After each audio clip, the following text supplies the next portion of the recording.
સુરતના અલગ અલગ વિસ્તારોમાં ટ્રાફિક સિગ્નલના કારણે રિક્ષાઓના ભાડામાં વધારો કરવામાં આવ્યો છે। ત્યારે આ ભાડાના વધારાને લઈને પાંડેસરા વિસ્તારમાં મહિલાઓએ રણચંડીનું સ્વરૂપ ધારણ કર્યું હોય તે રીતે ચક્કાજામ કરી દીધો હતો। રસ્તામાં ટ્રાફિક જામ થઈ જતા પોલીસ કાફલો પણ ઘટના સ્થળે દોડી આવ્યો હતો। મહિલાઓએ માંગ કરી છે કે જે તે રિક્ષાનું ભાડું વધારવામાં આવ્યું છે તે જોતા અમારો પગાર પણ વધવો જોઈએ, સાથે ટ્રાફિક સિગ્નલ પણ જે રીતે સમય વધારે છે તેને પણ ઘટાડવો જોઈએ, જેથી રિક્ષા ચાલકો પણ પોતાનું ભાડું ઘટાડી શકે। બધા લોકોનો સમય વધારે વેસ્ટ થઈ રહ્યો છે તેમાં પણ ઘટાડો થાય। સુનિતા નામની મહિલાએ કહ્યું કે ટૂંકા દરના ભાડામાં પણ ખૂબ વધારો થયો છે। અમારી 3 મુખ્ય માંગો છે।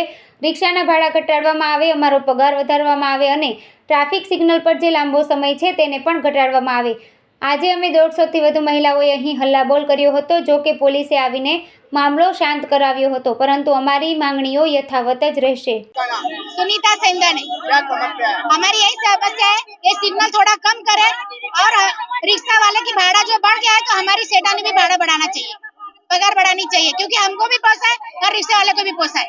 बस यही समस्या है हमारी। हम 100 जने 100-150 ज्यादा है।